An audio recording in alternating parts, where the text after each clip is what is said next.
بشلقطرتا توتا دموت وتقيومي عرقايا يومت اسريو خمشة بآب ترقل اسريو خمشة ومن بسقاني بش أنينقاي اتبشلون دريشة إيوة ملوءة أمواث زعوري وملوءة إزقدة وبشلي عويذة توراسة على ملوءة انطرتت أمواث زعوري وبشلي قرية قريانة تريانا لداها قانونا تقيلة خقانونا نطرانا لصدقت كلي أمواثة زعوري.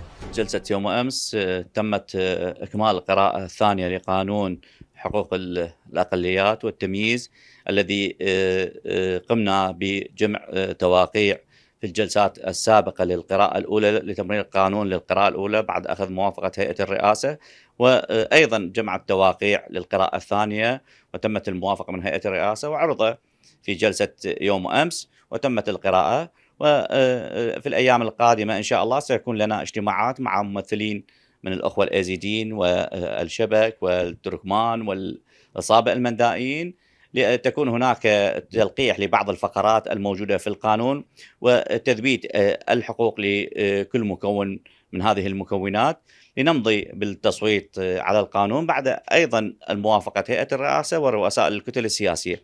وهذا القانون هو لتثبيت الحقوق المشروعة التي كفلها الدستور للمكونات من المسيحيين والأزيدية والصابئ المندائيين وغيرهم، لأن هناك غبن كبير في موضوع التعيينات. وسبق وأن وضعت في قانون الموازنة في 2019 وموازنة 21 وموازنة 23 تعيين أبناء المكون المسيحي وباقي المكونات بنسبة 2% في القانون، ولكن هناك التفاف من قبل الجهات التنفيذية ومن قبل بعض الوزراء على هذه المادة.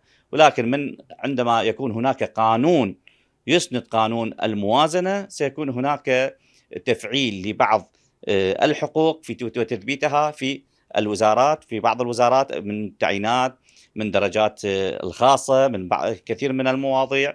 فهذا القانون هو مساند لقانون الموازنة ومساند لنا في تمثيلنا للمكون المسيحي وإرجاع الحقوق المسلوبة التي سلبت خلال السنوات السابقة، وسيكون هناك تفعيل لهذا القانون إن شاء الله. كانت هناك 3 مسودات لنفس القانون، لكن ارتأينا كانت مسودة قمنا بها نحن وممثل الأخوة الصابئة، ومسودة أخرى كانت من الأخ النائب الأول محسن المندلاوي. المسودة الرئيسية هي كانت من لجنة حقوق الإنسان، أكيد مشكورين هم الذين أكملوا جميع التفاصيل في هذا القانون، وارتأينا وتم الاتفاق أن نمضي بالمسودة الرئيسية مسودة التي كانت موجودة في لجنة حقوق الإنسان منذ سنة 2009. ولكن اليوم ككتلة بابليون فعلنا هذا القانون وتم جمع تواقيع واتفقت مع هيئة الرئاسة ومضينا بالقراءة الأولى والثانية، وإن شاء الله أكيد بدعم زملائي النواب سيكون هناك تمرير والتصويت على هذا القانون لتثبيت الحقوق التي سلبت منا كمكون مسيحي طيلة السنوات السابقة. كما لدينا أيضا تبنيت قانون ضحايا حريق الحمدانية ومستشفى ابن الخطيب وبعض الحرائق الأخرى التي جرت أيضا مع مول في الكود.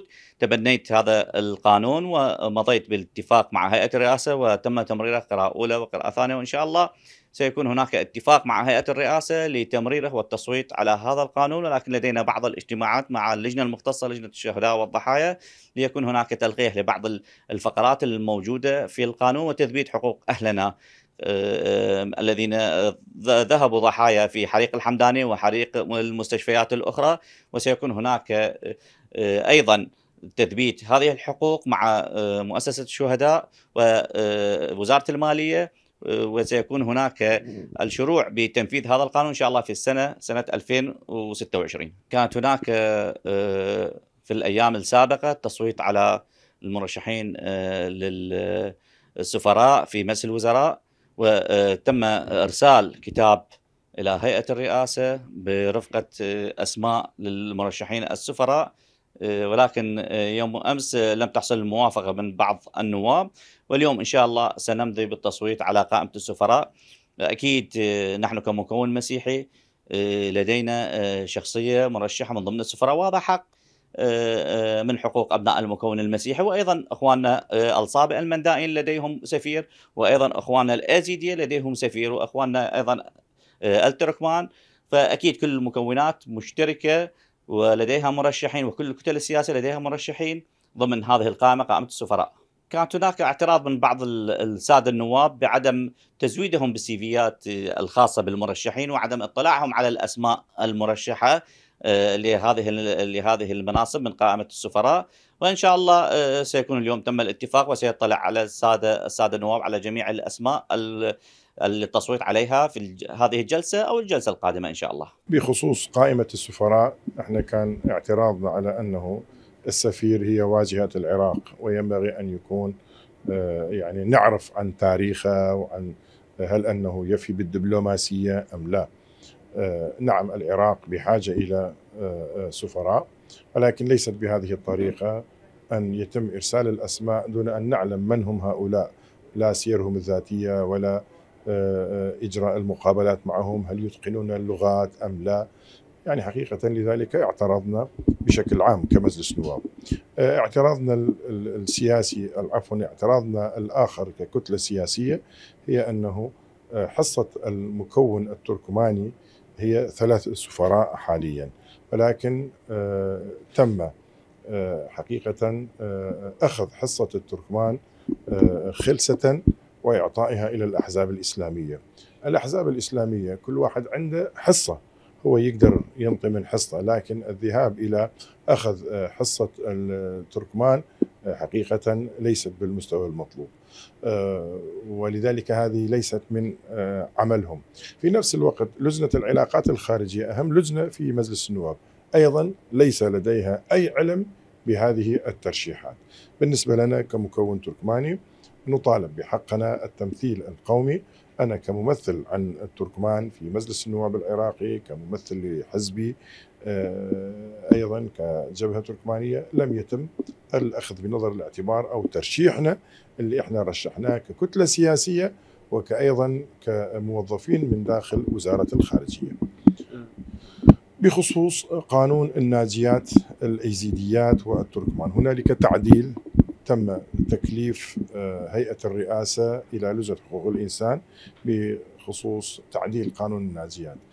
خصوص تعديل الناجيات، القانون السابق لا يشمل التركمان والمسيحيين والشبك اللي كان عمرهم دون سن 18 أثناء اختطافهم، فقط كان يشمل الأيزيديين. التعديل اللي احنا راح نقوم بها هي إضافة التركمان والمسيحيين والشبك بالإضافة إلى الأيزيديين في استحقاقاتهم باعتبارهم كان دون سن 18 أثناء اختطافهم. هذه أيضا تشمل كثيرا من أهالي تل عفر وسنجار وسهل نينوى. بخصوص قانون حماية الأقليات، تم قراءتها القراءة الثانية حسب المراحل القانونية، لم يبقى لنا إلا التصويت. قانون حماية الأقليات هي تحمي الأقليات الدينية والعرقية، وهي محددة في الدستور في المادة 125، وهي ليست تمييز سلبي وإنما تمييز إيجابي، لأن الأقلية صارت أقلية وذلك من كثر الضغط التي مورس عليها من تغيير ديموغرافيته والتأثير على قوميته وعلى دينه وعلى طائفته. لذلك هذا القانون راح يشمل الأقليات اللي يحصلون كوتا في مجلس النواب العراقي. يعني من هذه الأقليات المسيحيين، الأيزيديين، الشبك، الصابئة، الكرد الأفيليين، ذولا الأقليات اللي تشملهم هذا القانون. هذا القانون يحمي حقوقهم ويحافظ على جغرافيتهم، ومن حقهم أن يتكلموا ويعبروا عن وجهات نظرهم بالشكل الإيجابي، وكذلك بخصوص جغرافيتهم وحقوقهم اللغوية والثقافية هم أحرار فيها. فهذا القانون هي جاءت استنادا إلى المادة 125 من الدستور. ومن جيبا خينا بشلي ضريشة ملوء خينا أخملوءة إزقدة، وبشلي قبيلة شمانة بشلون مقروة الموت وتقيومة تهاوي إزقدة عرقايق وكلي أثرواثة البث خامية تزدقت كلي كويانة أخمشي خاية وإيزي داية وصبة من داية وشركة.